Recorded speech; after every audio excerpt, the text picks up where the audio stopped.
Mwese banywanyi bacu mukunda kandi mugakurikira amakuru n'ibiganiro dutambutsa kuri noshira ya YouTube giriza amakuru atandukanye abagize bavugwa irya nino yavugwa mu mutekano ndetse no mu vya politike. Haravugwa icuka kibi mu bihangangiye mu butegetsi, haravugwa abariko barategura kudeta. Mbere mu misi heze mwarabonye ko President Ndayishimiye yasibije urugendo yari afise mu gihugu c'Ubufaransa i Paris. Muri no misi naho yagiye mu gihugu ca Tanzania, ariko inyuma yaho agiye muri Tanzania igipolisi caciye gitangura imyimenyerezo yo kugwanya imigumuko. Hari n'amakuru amwe yavuga ko hari umurwi w'abarobera uvuye mu gihugu ca Tanzania watanguye kwipanga kugira winjire mu gihugu c'u Burundi. Umuyobozi w'igipolisi yamaze gufatwa n'inzego z'iperereza. Kuri ubu turiko turavugana arapfunzwe. Yo bapfungiwe iki? Ibintu ntivyoroshe muri CNDD-FDD ndetse no mu bihangange. Turaza kubabwira ibiriko biravugwa mu nzego z'umutekano ndetse n'andi makuru yose atandukanye. Ibyo byose turaza kugenda turabica irya nino, tubaha amakuru cacana amakuru y'ibanga aba yagiye aravugwa ndetse riba vyavuzwe mu binyamakuru n'ibigarukwaho ku mbuga ngurukana bumenyi n'amakuru menshi mutaba mwamenye ivyagiye biraba. Vyose rero tukaba tubitohoza tukabibashikiriza mu buryo bw'idonido. Hari icuka ca kudeta kiriko kiramota mu gihugu c'u Burundi. Perezida Ndayishimiye arafise liste y'abantu bateguye kumutembagaza. Ntabwo tuvuze abapfunze nka ba General Ngiyome Bunyoni na Badezire w'amahoro, turavuga bari mu butegetsi uyu munsi turiko turavugana. Hari benshi mu bamugwanya bari muri ubwo butegetsi.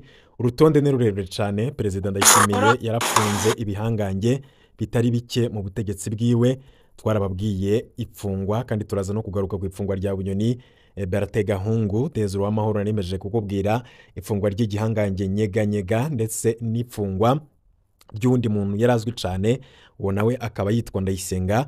Umukuru w'igipolisi nawe akaba yajeje gufatwa yinjijwe ibohero. Iyi ntambara Perezida Ndayishimiye ariko aragwana azoyitsinda. Ese ababikurikiranira hagufi babona gute ibiriko biraba muri kino gihe, aho ibintu biboneka ko vyamaze kuyangara? Perezida Ndayishimiye yabuze yacira na yamira, ntazi uwumugwanya ndetse n'utamugwanya, kubera ko n'abahora bamwereka ko ari abagenzi, bamwereka ko bari kumwe mu bikorwa. Uno munsi nibo ari kuja kwikangura gasanga nibo bariko baramugambanira bategura kumutembagaza. Ibi vyose rero ni ibintu bibabaje kandi biteye agahinda, aho ababikurikiranira hagufi bavuga ko igihugu c'u Burundi kigeza habi. Umuhinga mu vy'ubutunzi Faustin Ndikumana abandanya kwerekana ingene intwaro mbi mu Burundi dashobora kugeza igihugu kwiterambere. Ni ibintu biranga intwaro mbi, aho Faustin Ndikumana yerekana ibintu bibiri bihambaye. Avuga ko ubutegetsi butubaha amatungo y'igihugu, abategetsi bakayakoresha ivyabo uko bishakiye. Atanga akarorero k'abategetsi bishira hejuru ngo nibo barimyi bakarorero, naho nyene kumbe bakoresha uburyo bwa leta. Aravuga kandi ba DPAE usanga ngo bategerezwa kuzindukira mu mirima y'abakuru imbere yo kuja kurangura amabanga bajejwe. Ifumbire usanga iherera muri abo bakuru. Imodoka za leta n'igitoro ca leta giherera mu marira mu mirima y'abakuru, no kuvuga abategetsi. Faustin Ndikumana akavuga ivyo bintu ko ari uguhonyanga amategeko, akabasaba abategetsi bashaka kwiyemera ngo ni abarimyi ko bokoresha uburyo bwabo gusa hakwiba ivy'abanyagihugu. Ikindi Faustin Ndikumana agaruka ko ni intwaro intwaro izana impinduka ataho zigera zishika. Iyo ntwaro ikazana impinduka ataho zigera zishika, ahubwo ngo zigasubiza igihugu inyuma. Hanakaba atanga uburero bwinshi. Yambono ya 2025 akaba bazi iyo yahereye mu gihe tuza turi muri 2025. Impinduka rero mu mashure zasubije inyuma ubumenyi. Ibinyoma vyo mu butare, ngo batoye ubutare baganikeri ngo buzokiza igihugu, ngo batoye dererare nta cavuyemwo. Ejo bundi ngo batoye ubutare baganyegejwe mu Kirundo. Aho hose Faustin Ndikumana arahebuza abarundi ko atakizovamwo. Aranavuga ingene intwaro yananiwe kuzana impinduka mu mashirahamwe ya leta, none nka yose akaba ageze ahabi cane. Agatanga uburorero nka Susumo, Onateri n'izindi. Uburorero bwose butangwa na Faustin Ndikumana niwe ashobora kubahuka, akaba ashobora kubivuga kubera ko atari muri iyo leta nyene. Ariko abari muri iyo leta bo kuvuga ntibikunda, ahubwo muri kino gihe turiko turavugana barajumariwe. Ariko bamwe batanguye kubona ko intwaro ya CNDD-FDD irongowe na Perezida Ndayishimiye atahizoshikana igihugu. Uno munsi bamwe bakaba batanguye kwiyonkora. Perezida Ndayishimiye amakuru mwamwe arayafise, abagerageje kumutembagaza mu minsi iheze ayo makuru arayafise.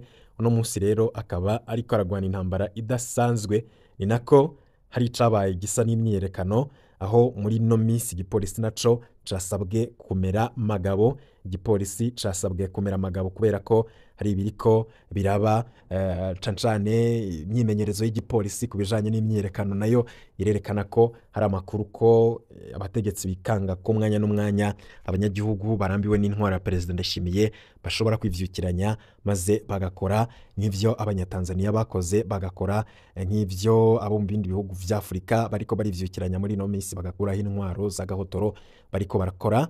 Inkuru rero yakwiragiye cane, imbonerakure zahuriye mu Nyakabiga zitera zija kuri stade Intwari. Ababonye abo bantu bakaba bari bumiwe babonye urwaruka rugenda ruvuga ko rushaka amahoro kandi ko rukeneye akazi, rwasaba amafaranga ngo rukore canke ngo barwinjize mu gipolisi n'igisoda. Mu nyuma ngo banatewe gaze, no kuvuga ivyuka biryana mu maso. Akaba ari imyimenyerezo y'igipolisi, aho iyo myimenyerezo y'igipolisi nayo iteye ubwoba. Kw'iyo nkuru y'imyiyerekano niho narindi, ni ukuvuga ni imyimenyerezo y'igipolisi aho bariko baritegura uko bokwigenza habaye imigumuko. Bari bagabuyemwo imirwi ibiri, hariho parti yagira imyiyerekano, abo bakaba bari bambaye impuzu zisanzwe bafise n'amashami y'ibiti, uwundi murwi bakaba bari bambaye impuzu z'igipolisi nibo bagwanya iyo myiyerekano. Hakaba hariho na ambulance yatwara nk'ababa baguye hasi, hakaba hari uwo bafashe hama bamera nk'abamutwaye, mu nyuma mbona baramurekuye. Niho naciye ntahura ko ari ibikino bariko barakina. Hari nk'isaha zitanu bagenda bavuga vyinshi bitandukanye, ni ukuvuga vyasa nuko ari imbonerakure zicanze n'abapolisi bambaye civile, bakaba rero batakubwiye ivyo ariko biraba vyari biteye ubwoba. Ubu rero bikaba vyaheze kuko na kizimyamwoto zari zihari zagiye. Ubwo n'ubutumwa twaronse kuri iyo myimenyerezo y'igisirikare y'igipolisi ku kugwanya imigumuko. None igipolisi coba gifise amakuru y'urwaruka rwo kuri imyiyerekano rusaba kuronswa akazi mu gihugu c'u Burundi gifise ibibazo bitandukanye. None rero nko muri 2015 mbere yuko haba imyiyerekano yo kwiyamiriza ikiringo ca gatatu ca Nkurunziza, habanje kuba imyimenyerezo y'igipolisi mu mabarabara ya Bujumbura. Nabo bavuga ko bariko biteguriye imyiyerekano, ariko bo ico gihe basa n'abarondera gutera ubwoba abo kwiyumvira imyiyerekano. Birashoboka ko izi nkuru za Gen Z iguma ivugwa mu bihugu bitandukanye yoba itanguye gutera amakenga abatwara igihugu. Mu kiringo c'umwaka gusa Gen Z imaze gutembagaza ubutegetsi muri Bangladesh, Nepal na Madagascar. Imyiyerekano ikomeye ya Gen Z n'ugwaruka ruba ruharanira impinduka, ikaba yarabaye muri Kenya, iratuma haba ibihinduka muri Maroc, muri Tanzania. Imyiyerekano irabandanya ntirahera, n'ugwaruka ruhurira ku mbuga ngurukana bumenyi, hanyuma rugakora imyiyerekano yo kwiyamiriza ibiturire leta zititayeho ibibazo bihanze gwaruka, akarenganyo abategetsi bigarurira itunga rusangi. Hari naho gwaruka ruza rusaba kuronswa amatara n'amazi, akazi, amatora meza. Urwo gwaruka ukabusanga kenshi rutagira indongozi, niyo leta zisenyutse haboneka abandi batware atacu bapfana n'ubwo gwaruka. Nta nkeka ko rero amahera menshi ariko arategwa, nta nkeka rero ko amareta menshi ariko aratega ubwoba niyo Gen Z. Imyiyerekano ikaba yakozwe n'igipolisi uno munsi, irahuye n'ikibazo gihanze ugwaruka rw'u Burundi, ikibazo c'akazi. Iyo myiyerekano y'uno munsi yakozwe n'imbonerakure n'igipolisi, yavuga ibibazo n'ubundi ugwaruka rwoshobora kubaza nuko vyahavuye biba ibikino nyene, ariko ibi vyose birerekana ukuri kw'ibihari ndetse n'ubwo butegetsi bwo bufise ko ibintu bishobora kubera nabi. So urwaruka gusa nibihangange mu butegetsi ubwavyo vyatanguye gucana mu twababwiye ko igihangange umukuru w'igipolisi komiseri Bonforo Ndoreraho yahagaritswe. Inkuru ivugwa cyane Ngozi nihagarikwa bya komiseri Bonforo Ndoreraho yatwara igipolisi mu ntara yahahora ya Ngozi. Hano rero twogira ko twibutsa ko igipolisi kitaratangura kwisunga indinganizo nshasha y'intara, kiracafise abitwa komiseri regionale, komiseri provinciale bo mu ndinganizo ya kera. Bonforo Ndoreraho Ndoreraho nawe akaba yarakiri umukuru w'igipolisi mu ntara ya Ngozi yahahora.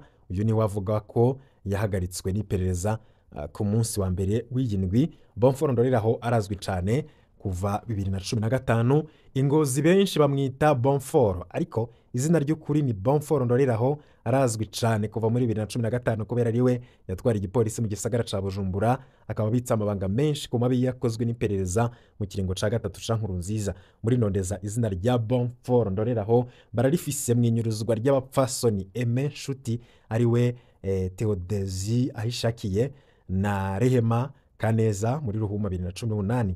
Bonforo Ndoreraho akaba ari mubo Ndondeza ifata ko bazi neza ivyashikiye abo bakenyezi. Muri Ndondeza kandi baranamufise mu inyuruzwa rya Rodrigue Nzeyimana muri Ndamukiza 2018. Rodrigue akaba yarajejwe ubudandaji directeur commercial muri societe Buseko. Bonforo Ndoreraho Ndondeza iramufise nk'umwe mu bagiye guta imodoka ya Rodrigue mu muserege w'ibarabara ry'uwa 28 Munyonyo Boulevard 18 Novembre mu gihe Rodrigue Nzeyimana yarahejeje kunyuruzwa. Ico bikoze nk'umukuru w'igipolisi mu gisagara ca Bujumbura, Bonforo Ndoreraho yararonka amakuru ajanye n'abandi bose banyurujwe n'iperereza canke bagandaguwe n'iperereza i Bujumbura. Akaba asanzwe nawe nyene yari yegeranye gose n'iperereza.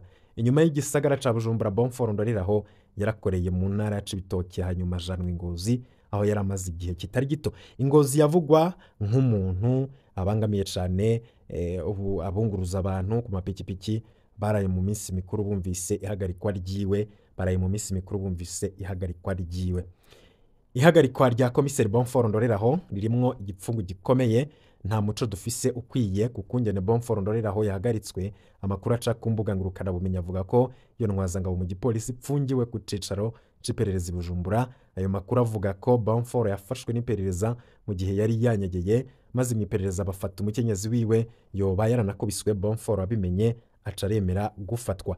Amakuru ariko arahanahanwa avuga ko komiseri Bonforo Ndoreraho ari mu bagirizwa amatoni 18 y'ikawa yo baherutse gufatirwa Ikobero. Avugwa ko yarashowe mu Rwanda. Mu bafashwe n'iperereza haravugwamwo abakozi b'ishirahamwe Sodeko.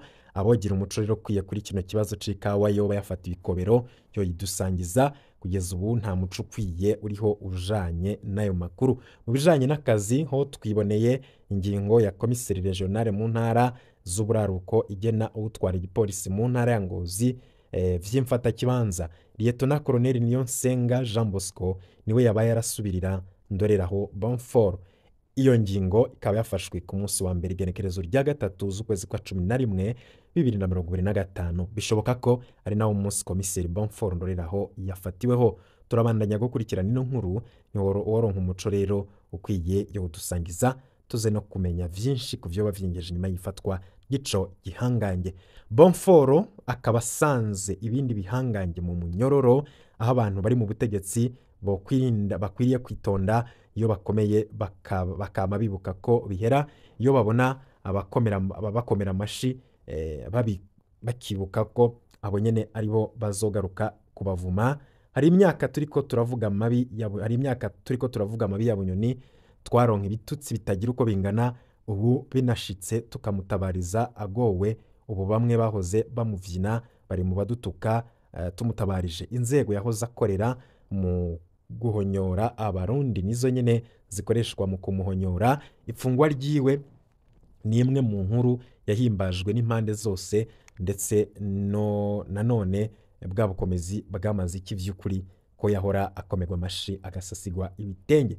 Inkuru y'ipfungwa rya General Bertin Gahungu, Colonel Desire Amahoro, Colonel Moise Arakaza batazirenyeganyega zarakunzwe ndetse zirakurura akamwemwe kadasanzwe kuri bamwe, ariko bagikomeye wabavuze yaba yitwa umwasi w'igihugu. Inkuru ivuga ibihe bitoroshe komiseri Bonforo Ndoreraho ariko aracamwo ikurwa ryiwe kuba akurikiranwa n'iperereza, akaba yakiranywe akanyamuneza n'abantu benshi bavuga ingene yahora abahohotera. Ifatwa ry'umujenjeka Gerard Ndayisenga muri Kigarama 2021 naryo nyene ryarakunzwe bidasanzwe, naho yahavuye ariko inyuma y'imyaka 2 adacira urubanza. Ubahaciye hose Gitega baca bamwerekana, bamwe baranamufotora nawe nyene ariyumva ko ari nk'ikimaramare. Bategetsi mwirinde kuborerwa n'ubutegetsi, mureke gukangwa n'ivyubahiro igihugu kibaha mu kibanza ngo musumba abandi, ntimuhendwe n'ayo mashi y'abasavyi, kubera ko vyinshi babikora kugira baramuke, ariko ejo ntuzi uko buzoca bimeze.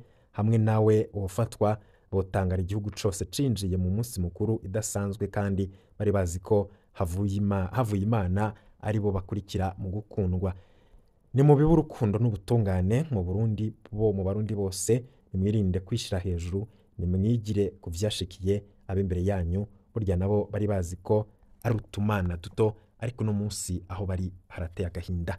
Ngivyo vyo muri CNDD FDD, ikurwa, kunyinyurana, ubwoba, kwikekana, ivya kudeta, amarozi, ibindi vyose bibi ushobora kudondagura muri CNDD FDD, nivyo biriko birahabarizwa uno munsi. Mu kanya gato cane ntuze kuja kure, dufise andi makuru tuza kubashikiriza ku kiroberi bivugwa ko cinjiriye muri Tanzania. Turaza kubabwira ico kiroberi kirongowe nande, ese harakurikira iki?